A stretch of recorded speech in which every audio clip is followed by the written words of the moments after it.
I'm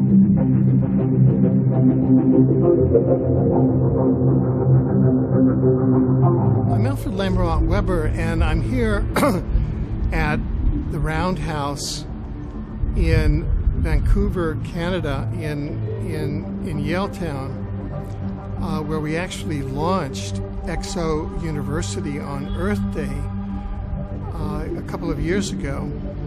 And today we had the first public presentation of the top 10 research findings that came out of a 5-year research process into the Omniverse. The Omniverse is the totality of all of the universes of time, space, energy, and matter that are the collective of our multiverse, and plus the intelligent civilization of souls, the civilization of spiritual beings, and Source, the entity known as God, has many other names in many cultures, or the spiritual dimensions. So the Omniverse is the multiverse plus the spiritual dimensions, or the totality of all that is. And this takes string theory and another step. And what we did is to take the process using replicable, prima facie empirical evidence and to arrive at a hypothesis of the dimensional ecology of the Omniverse, and that there is a dimensional ecology of intelligence flowing and existing between and among the souls and spiritual beings and God in the Omniverse that are co-creating and inhabiting the intelligent civilizations of beings inside the universes with all their galaxies and solar systems and planets and dimensions of the physical multiverse. And this is something that has existed in the region of faith for eons. I mean, the public opinion polls show that about 51% of the human population believes in a divine presence and believes in an afterlife and in souls. However, the issue of replicable empirical evidence and scientific proof of the Omniverse, of the civilization of souls, of God, has not been addressed. And that's something that we've been able to do and to publish in a book that's available now that's called The Dimensional Ecology of the Omniverse. And today here in the Roundhouse in Yaletown in Vancouver, we were able to launch it for the first time publicly, and we're very happy.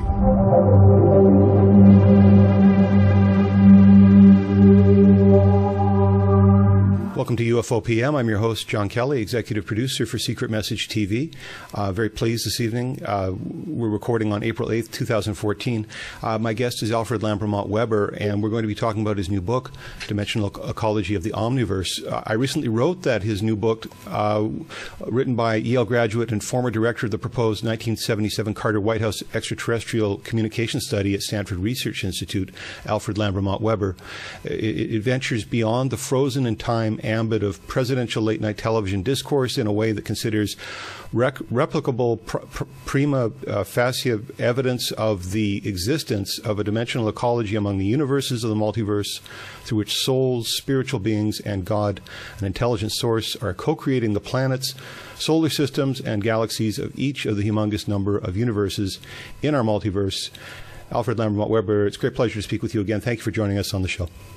John, I'm very, very happy to be here and to be able to be afforded this platform to converse with you and to outreach to people interested in these topics.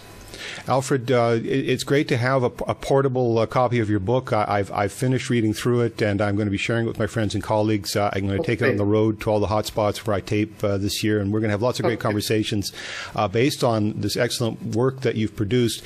It covers several years of your research, your investigations, and the many topical figures you've interviewed. Can you give us a brief introduction to your synopsis of the book and its purpose? What brings this book forward today? Yeah, overall, this is a time that's been talked about as the bringing together of the science and spirituality. And that's the general approach of the book. By science, we mean the scientific method in terms of empirical evidence, and what I call the law of evidence. With my background as an attorney, as someone who's been a law professor at the university level, and someone who's been a judge, so I'm familiar with the law of evidence that institutions have used for many centuries to sift through documentary and witness evidence and to reach reasonable conclusions.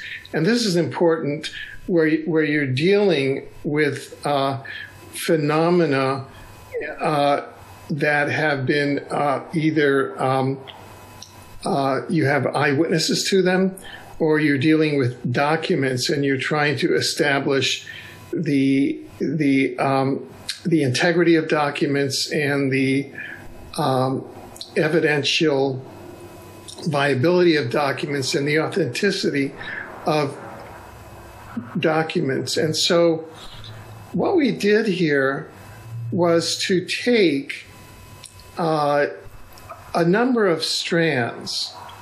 One strand being the explosion in knowledge about the universe in which we live, and not only the universe, but the explosion of the knowledge about the multiverse in which we live. The definition of the multiverse being the collection of universes in which we live, and how many universes are in our multiverse, and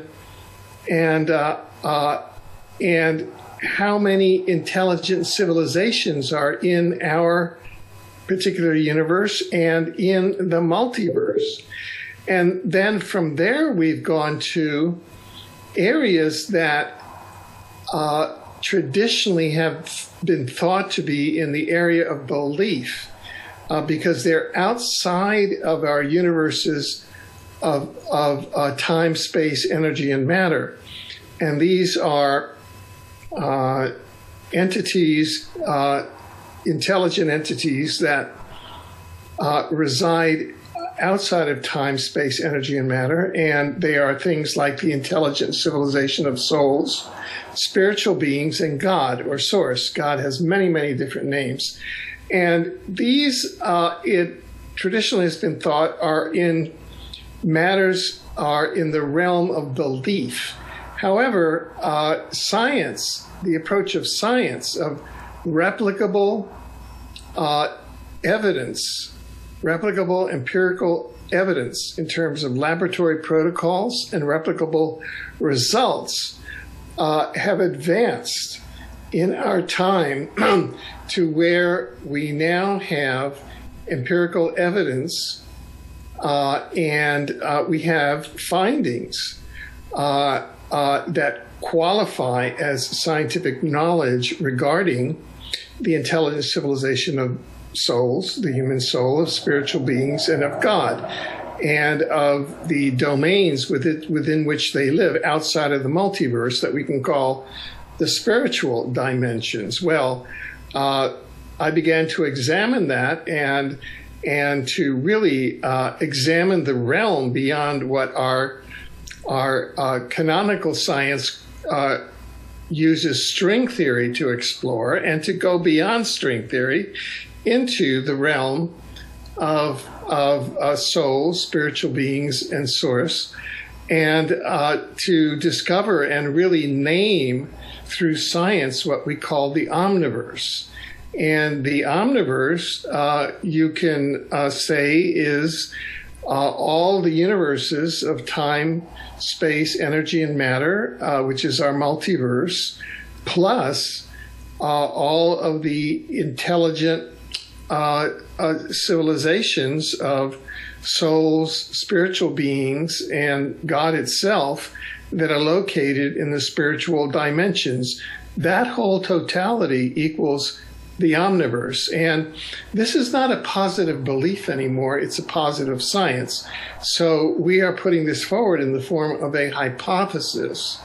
And we are, I guess we're not putting a challenge so much as we are addressing these issues within the discipline of science, and saying that it's time that science and spirituality, science and spirituality, are in fact being integrated, and it's just a matter of both of these disciplines recognizing each other.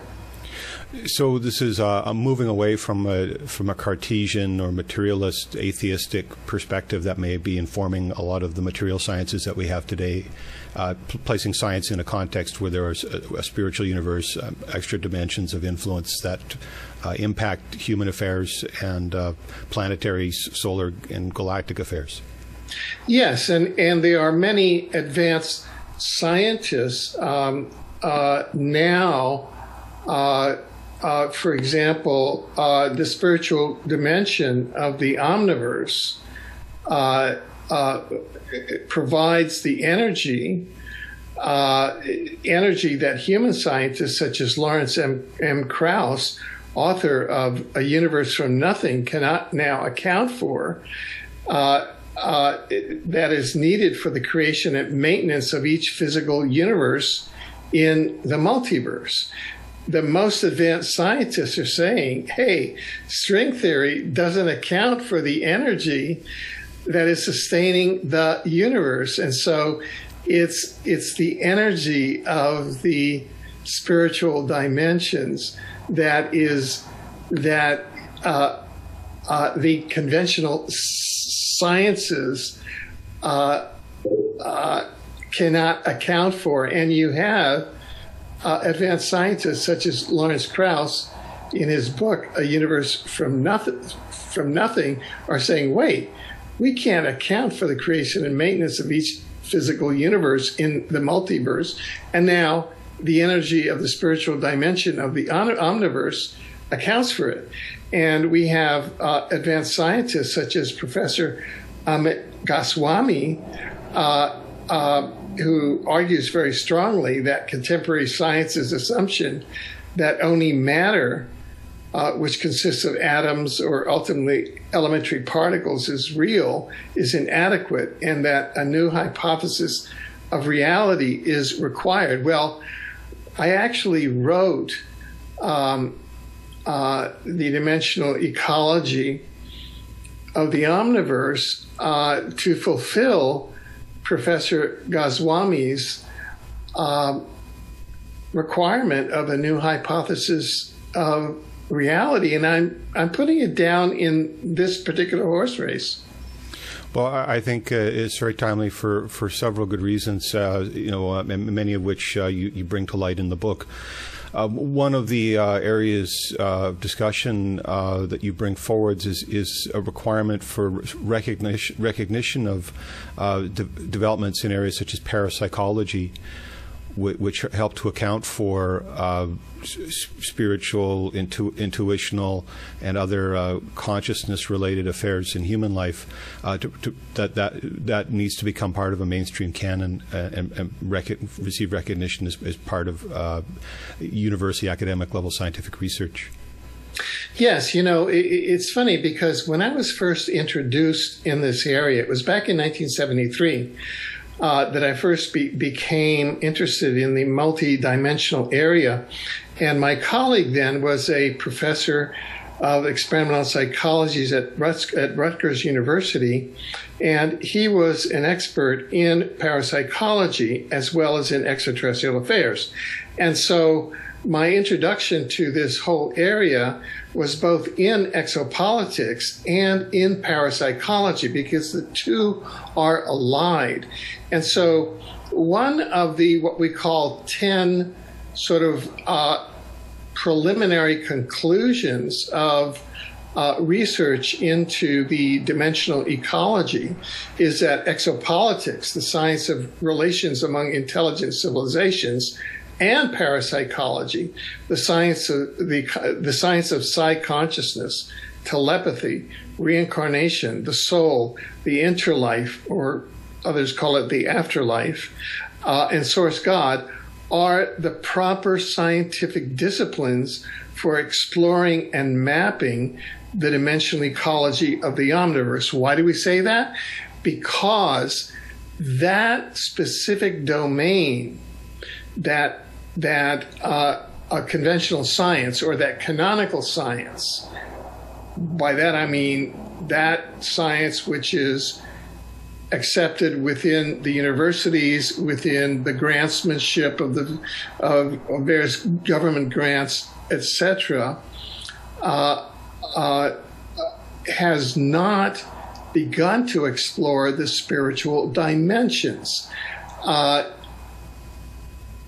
Ironically, the research there has been undertaken in black budget projects, which do explore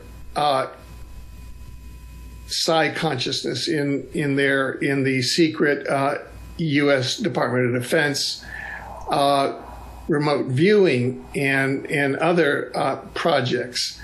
But exopolitics, which begins to explore the intelligent civilizations in the various universes of the multiverse, and parapsychology, which begins to explore how consciousness can travel inside the dimensions of the dimensional ecology, how reincarnation functions, how the soul's intelligent civilization of souls and the interlife function, that is the life between lives, and how source and God function, and what the relationship of God to souls is, and what's more, how in fact there's been a replicable scientific finding that it's actually the collective of human souls plus spiritual beings plus source God itself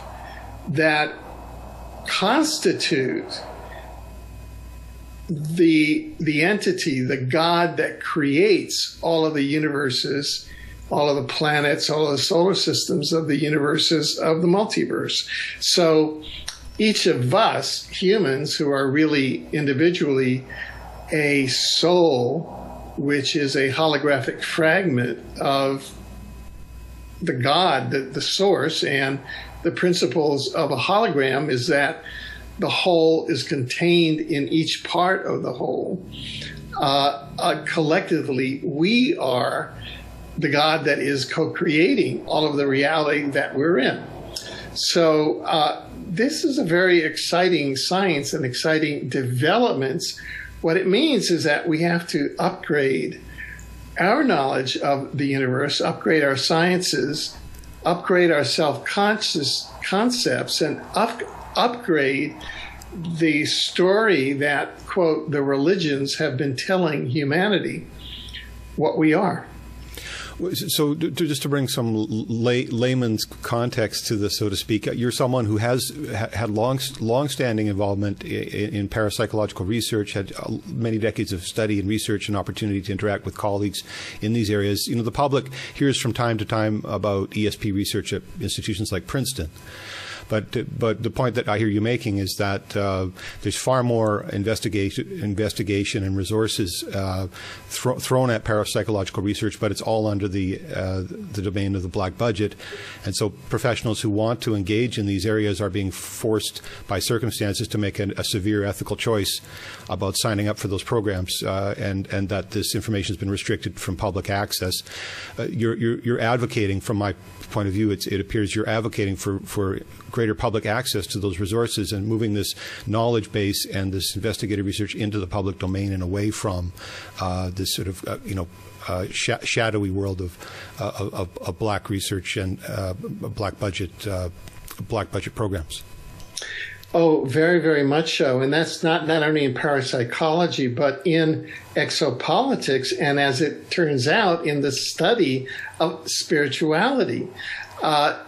Universities are not permitting faculty to teach the scientific study of the soul, the scientific study of the afterlife, the scientific study of reincarnation, with certain exceptions. At the University of Virginia Medical School, because of a very pioneering Canadian scholar, Dr. Ian Stevenson, who passed away in recent years, he wrote many books on the scientific study of reincarnation as a regularity of the human soul. That is, where a non-local human soul will teleport into our time-space dimension and enmesh itself into a fetus, and then live that life as a means of soul development, and then go back into the spiritual dimension upon death, again teleporting out of this dimension through an interdimensional portal. And so we can now, through the exosciences, things like teleportation, begin to explain how all of this functions through advanced exosciences, through advanced parapsychological sciences like telepathy, reincarnation, and the soul, through exopolitics, how intelligent civilizations in the universe of the multiverse function. However, I myself had experiences here in British Columbia where I approached the faculty and administration of a college in the university system here with a curriculum in exopolitics. They said, "Alfred, you're 10 years ahead of your time. We could never do this." And I saw that I was just coming up against their fears, not against a reality. So we had to go out and found a new educational institution, Exo University, which you can find online in development now, exouniversity.org. And that is simply because worldwide there is a censorship by the world power matrix, which will not permit the commonweal, the public good, to learn anything beyond the time-space continuum, anything that is beyond our time-space dimension. So all of the exosciences that relate to teleportation, that are part of quantum access, all of parapsychology, telepathy, all about reincarnation and the soul, remain in the exclusive domain of religions, which are political organizations with an agenda that's not based on science. And if you want to have an education and get a job where you're designing a time travel machine or you're designing new energy devices based on quantum access, you basically have to go to work for a black budget corporation or a corporation that is inside of the defense industries, which many people find objectionable because they have to sign secrecy agreements and work for the national security state. This is open knowledge. We're at a new era now. and so that is part of the message that I'm bringing to this book, because what the book does is it lays open in total transparency, backed up by empirical science, what the basic model of the Omniverse is. There are no more secrets in the entire Omniverse. It is laid out now. It's transparent. Well, that is excellent. You know, I'm gathering that it relates to the politicization of knowledge in terms of spiritual science, meaning that religion is being applied to the masses, and that there's been a sequestering of elite scientific knowledge or advanced scientific knowledge in these areas, but it's been maintained in a very small inner circle, and particularly focused in these black budget institutions. So you're advocating and being an activist for releasing that to the public, as you have in so many ways with material related to exopolitics. Yes, and taking it out of the exclusive domain of the religions. In other words, disenfranchising the religions as having an exclusive cultural ownership of the areas of the soul, the afterlife, God, because in many instances, for example, the Roman Catholic Church, they're teaching erroneous doctrines about what occurs in the afterlife, and they changed the whole doctrine of reincarnation around 325 AD because they wanted more political power and more fear, so they took reincarnation out, whereas that's a regularity of being in this dimension. So it's this is a call for dimensional freedom. Freedom, yes, absolutely. There's several different tangents I want to explore with you in our time together. And where I would like to go is, let's speak to this matter of reliance upon faith and the limitations of faith in terms of the development of knowledge and faith-based speculation. On the one hand, as you've outlined, religion is in many ways is fundamentally faith-based. Either we believe or we don't believe. There's not necessarily a lot of offer of evidence or experiential knowledge within the context of religion, where science offers the opportunity for experience.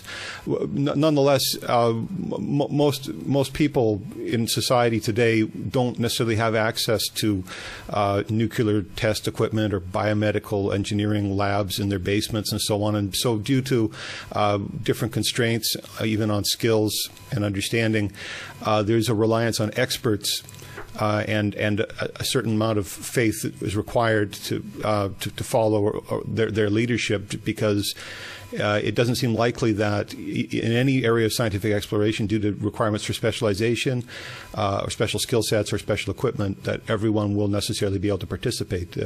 What are your thoughts about this threshold of faith that we may encounter, irrespective of whether we discard religion and go with science or vice versa? Well, I don't think that. I mean, there are gradations here, because if you look at, let's say there are a whole number of different factions. If you look at the public opinion polls as to what humanity believes and does not believe now, approximately 51% of humanity believes in a divine entity, and 49% either does not believe or is not sure. Of that 49%, about let's say a little more than half don't believe, and the other are not sure. Now, and we're in a free will universe, so this is not to take away free will. So that's one issue. And on another issue, we have the religions of the world simultaneously claim a very large percentage of humanity, even though the allegiance of humanity to these religions is wavering. However, the content of what each of the specific religions teaches those individuals varies greatly as to its scientific accuracy. And, you know, no single religion has the whole package. But let's say that Buddhism, Tibetan Buddhism, may be more accurate with regard to certain aspects regarding reincarnation. And Christianity and Catholicism is absolutely inaccurate in that regard, regarding the nature of the afterlife, regarding what happens to the individual soul, regarding reincarnation. They're absolutely in error. So if we're brought into this time-space dimension, and the purpose of incarnating here is soul development, it seems to me that it behooves us as a community of souls to ensure, first of all, that all the souls that are incarnating here are getting the latest and the best knowledge as to what the real situation is, what the reality of our situation is, how we incarnate, what sorts of souls are here, what the true nature of the afterlife is, the true nature of the interlife, what the true nature of soul development is. Is there a heaven? Is there a hell? Is there karma? Who really are our family members? Are there soul groups? Why do we have wars? What's involved in acquiring wealth? Why are we here? Can we take knowledge with us? All of these things. What's toward what end is our life, and so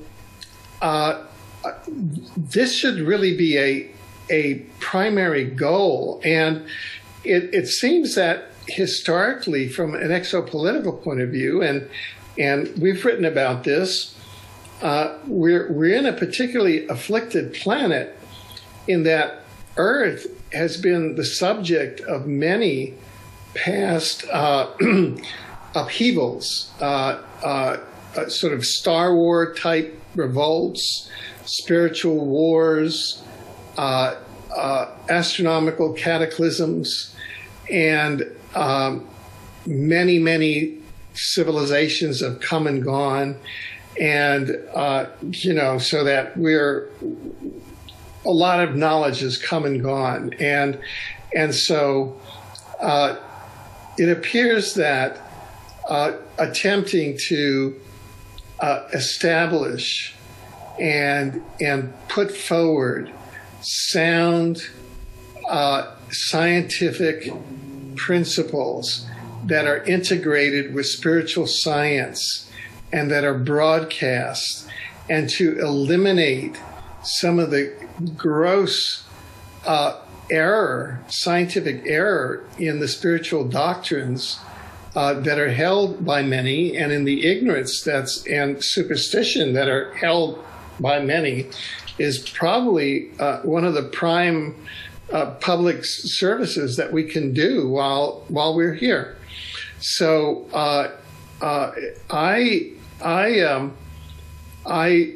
say that the dimensional ecology of the Omniverse hypothesis brings science and spirituality together in a way that will return science to the proper study and understanding of the human soul, and we can only hope will restore understanding to the supremacy over ignorance.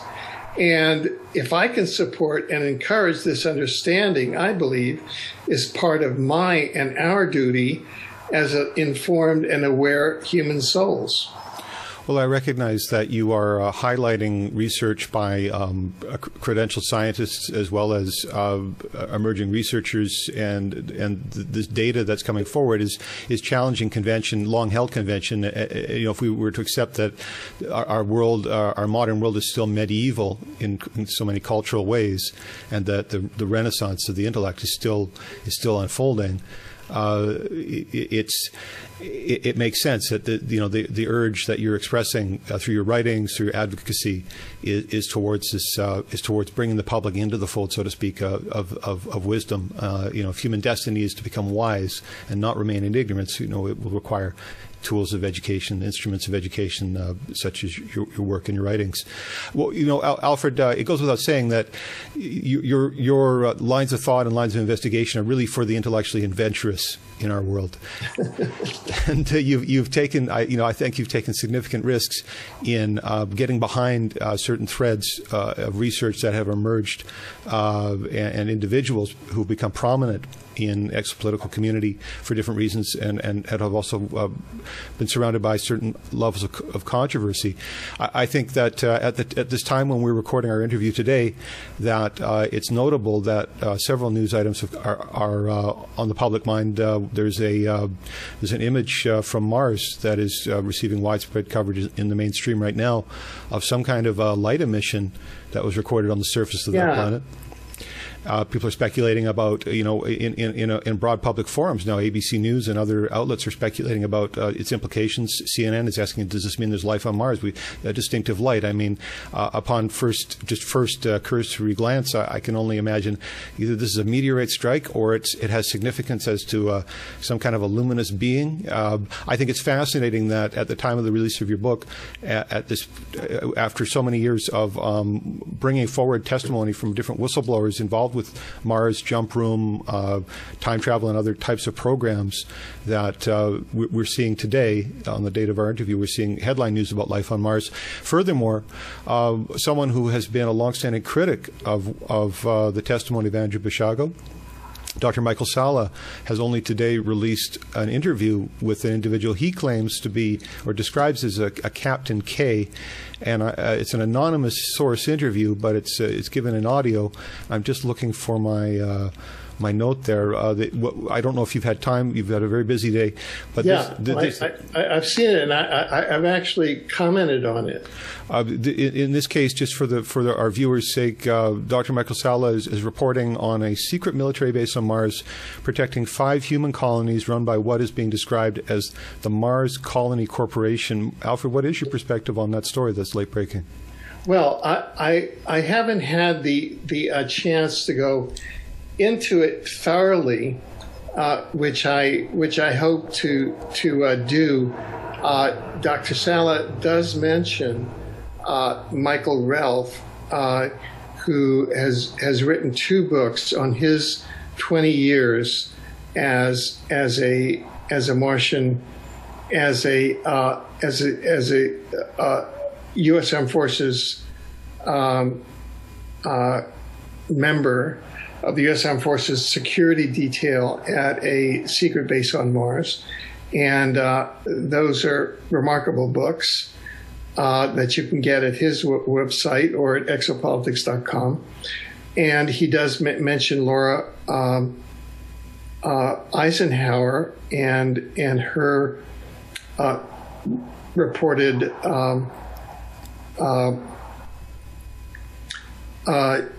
attempted abduction to to a Martian colony. Dr. Sala omits any reference to a number of other very credible Mars experiencers, including Andrew DiBasciago, Bernard Mendez, William Stillings, and Arthur Neumann, who is a noted scientist from the national laboratories at Berkeley, Livermore National Labs. And so I haven't had a chance to go into this deeply. Of course, anything with regard to Mars is very controversial, and there seems to be a lot of, there's some discrepancies against accounts. And just my initial glance at Dr. K's materials is that he said, there are only two intelligent species. One is reptoidal and the other is insectoidal. And of course, this is a great variance with both the visual evidence that we have from the Mars rover, which does confirm both. It does confirm reptoidal and insectoidal intelligent species, but it confirms 3 exophenotypes of intelligent humans. The Homo martis terris, which are our genetic cousins. They look like humans. The Homo martis martis, which are a little more, they kind of, they look like Nosferatu, in that German science fiction film. And of course, then there's the Homo martis extraterrestrialis that look a little bit like grays. So there are 3 species of humans, and for a person who spent 30 years on Mars, you would think that he would get that knowledge, but perhaps he was isolated and was not exposed to the humans. I've been in contact with Dr. Sala. We've been communicating back and forth, and in a very open, collegial fashion. And I congratulated him on his Mars research, and we're discussing the opening of a dialogue in this area, and so I look forward to more of this. After all, Mars is our nearest planetary neighbor, and the evidence shows that prior to the solar system catastrophe of 9500 BC, when, according to a reliable account, or at least one of the most reliable scenario, a fragment of the Vela supernova came into the solar system and collided into Mars and turned it into an oblate planet, kind of like a pumpkin, destroyed a lot of the, or greatly damaged the atmosphere and the surface ecology of Mars, and also did some damage to Earth and destroyed our great maritime civilization at the time. And that about 11,500 years ago, 9,500 BC. So prior to that, Earth and Mars were an interplanetary society. We're both pyramidal cultures, and that's why there's so many pyramids on Earth and so many pyramids on Mars, all over both planets. And we were under the leadership of the predecessors to the Egyptian pharaohs, which are the descendants of the Anunnaki. So this is an historical moment in the sense that it's a lead up, in my opinion, to the reunion of the first open reunion of Earth culture and Mars culture of the human type since 9500 BC. And on our side, from an exopolitical point of view, we are working toward the creation, the development of a Mars protection treaty, such that this was be between Earth society and Mars society at our public level, to prevent the colonization of Mars by Earth. There's a faction in our society, I guess, call it the War Party, which is now secretly colonizing Mars and attempting to colonize the solar system. And this is a different model. This is a cooperative model in which we would have mutual open immigration from Mars to here, from here to Mars, exchange of trade, exchange of education, technology, etc. And in our book, The Dimensional Ecology of the Omniverse, we have a chapter on the deep exopolitics of Earth and Mars, where we explore the exopolitics of Mars as an example of a time-space solar system civilization other than our own in our solar system, because we do a whole a typology of intelligent civilizations in our multiverse. Well, I've probably said this before, but I will say it again, that in spite of the mental leaps that are required to keep up with the challenging and spectacular storylines that have emerged from these whistleblowers, it still resonates with me that circumstances have continued to support the viability of those testimonies. In particular, as you've mentioned in the book, you highlighted the testimonies of Laura Eisenhower and Andrew Basiago, as well as others. And you've also noted how Wired magazine ran a piece which gave voice to one of the persons at the White House, someone in national security, concerning yes. President Barack Obama's involvement in the programs. And I think that is a key piece of evidence, considering the exceptional difficulty in which it would be with what it would take to obtain any kind of a statement from the White House regarding such issues. The White House did issue a statement. Can you revisit that moment again? Yeah, sure. This was actually, I was the first journalist. I was a journalist at your newspaper, John, Examiner.com, and I was the Seattle exopolitics reporter. And by the statistics at the time, I was one of the most widely read political reporters for the Examiner in the whole paper. And I broke the story on the Examiner that that there were two eyewitnesses to President Barack Obama's having participated in a summer program at the College of the Siskiyous in California in preparation for, as part of initiation and preparation for a CIA Mars jump room program. And he was accompanied there by his mother and a number of the other witnesses, Andrew D.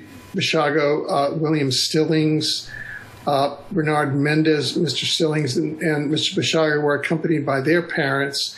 And there was a great deal of very congruent testimony where each of those gentlemen gave details, intimate details of the many jumps to Mars, which were congruent and gave a lot of detail as to what Mr. Obama, whose name then was Barry Soetoro, did.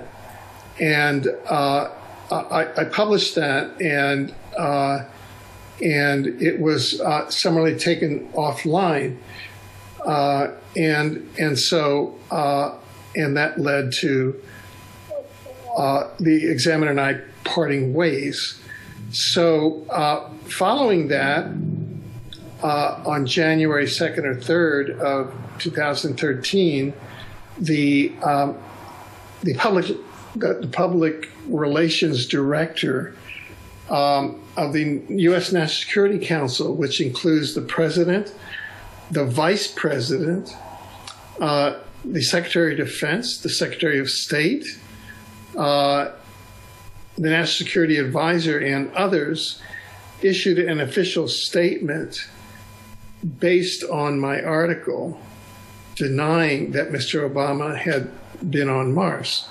The great 19th century statesman von Bismarck said that the surest sign of a confirmation is an official denial at the highest level. So I rest my case. Well, I think that's a very powerful part of the story, and a very memorable moment when that occurred. Certainly, I hold out hope for continued reinforcing and confirmatory evidence to keep emerging, because it seems now, again, Mars is in the news. It's on the front page of ABC and CNN. Dr. Sala is talking about Mars and with bringing forward new witnesses. I think there's a future for that story and for the people involved, so I'm very excited to see that. Let's go back to some of the other areas. The book is vast. The scope of your studies and interests is great, and you bring forward many resources in the book as well for further study.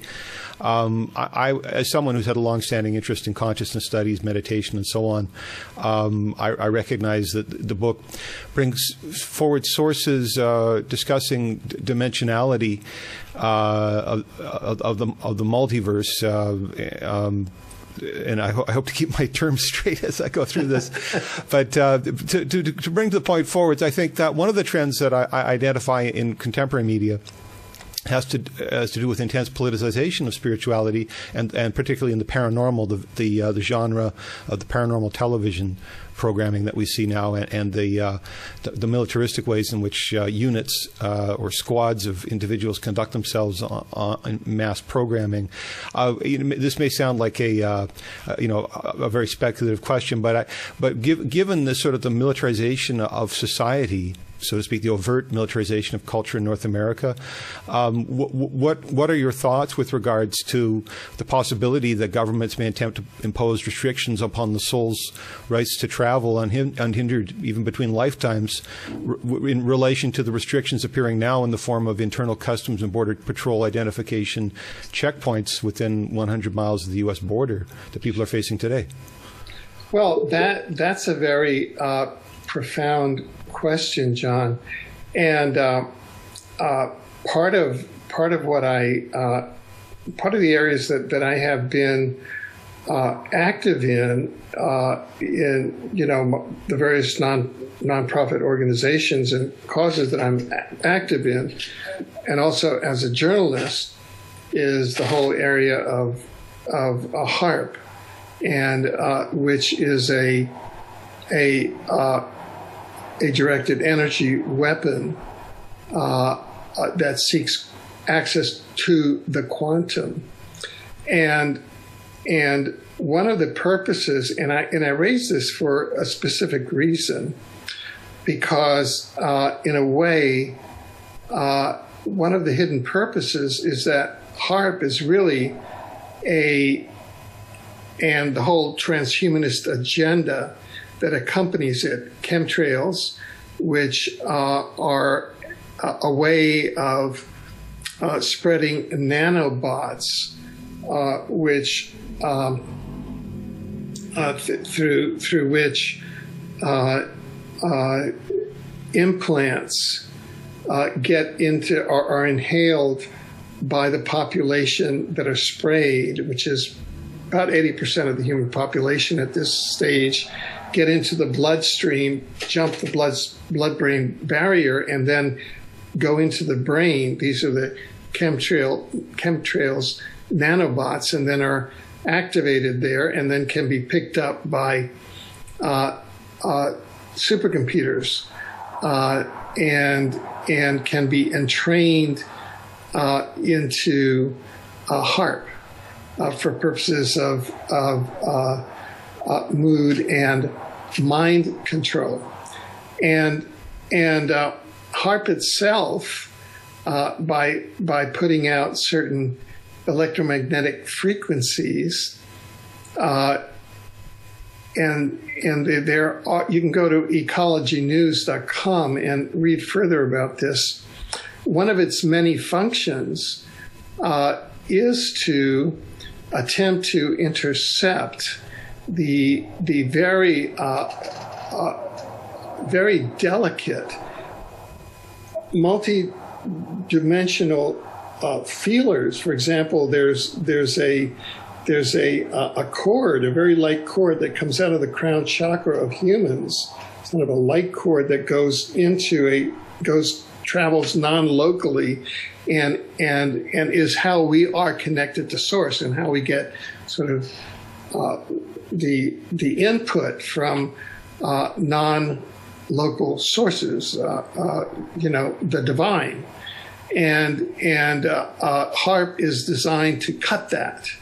And the transhumanist agenda of the implants is designed to implant humans, especially those who are not aware, and to make their input through the software in HARP. And I've heard engineers who design software for HARP, and that is to have the input come into the limbic system of their brains, so that they think that they're hearing the voice of God, but they're hearing the software that's created by the controllers behind the transhumanist agenda. So the transhumanist agenda is attempting to take over the souls and become God. And that's the nature of the spiritual war that's going on the planet. So the question that you ask is very, very real. And part of the mission of the Dimensional Ecology of the Omniverse, this book, is really to place in the hands of our contemporaries very real scientific information as to what the real Omniverse is, what the real intelligent life of souls is, how the Dimensional Ecology really works, and thereby to defeat the attempt to co-opt and take over the Dimensional Ecology by the transhumanist agenda. Really talk about tampering with nature. Well, while we're coming up to sort of a time where we need to start tapering off from our conversation, although I think this is an excellent topic, and I could talk to you for hours on so many of these questions that we've hardly even begun to look at. Well, one area of interest for me, as someone who's had a lot of involvement with yoga and meditation, is the concept of a personal God, or a personal relationship with God. In your introduction, you intimate that you have in your life history direct perceptions of the divine, although this book isn't necessarily about that, and you say that you may in the future write about that more. But within the Omniverse model and hypothesis that you propose, where is the place for that personal, the personal connection? As you said, we ourselves are the manifest hologram, in the micro sense, but beyond our humanness, the sense of the personal and the divine. Where does that fit in? I think that it's an integral and daily part of our lives. I mean, we exist in a dimensional ecology. We're here on a very we're kind of deep sea divers, to use that analogy, inside a very dense dimension, the dimension of Earth, which is a very afflicted planet. And we're surrounded by a lot of unseen dimensional support system. Many guides, many personages who may be with us, and and connections to various spiritual guides and spiritual beings, connections to the divine, and how we develop our soul, how we develop our awareness, how we pray, how we act, and how we act within the fullness of that ecology. Depends that results in how we enrich this reality, because we're building it as we live here. And if we're able to say that, yes, we left this dimension better than when we arrived, that's much better. And we're never alone. I mean, we're surrounded by an unseen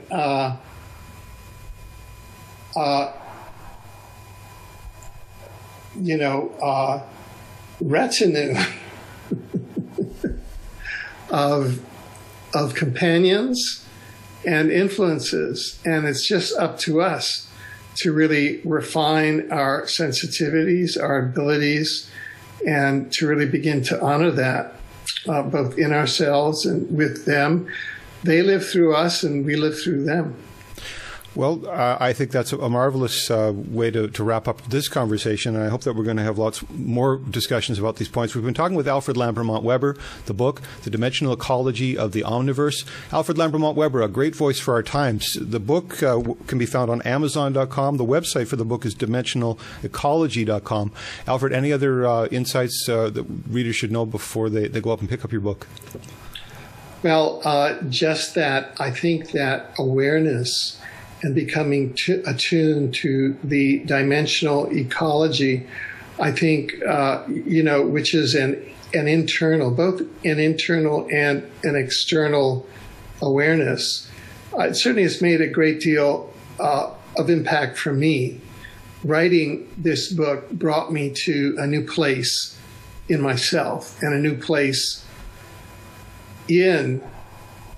on this earth. And I wish the same for everyone else. Fantastic. Thank you so much for joining us, and I look forward to continued conversations with you. Alfred Lambremont Webre, I'm Jon Kelly, Secret Message TV, and looking forward to more great programming this season. Watch for our reappearance at the UFO Canyon at ECETI Ranch coming up this year, plus more great programming. Hope to join you again. Thank you so much. Thank you, John.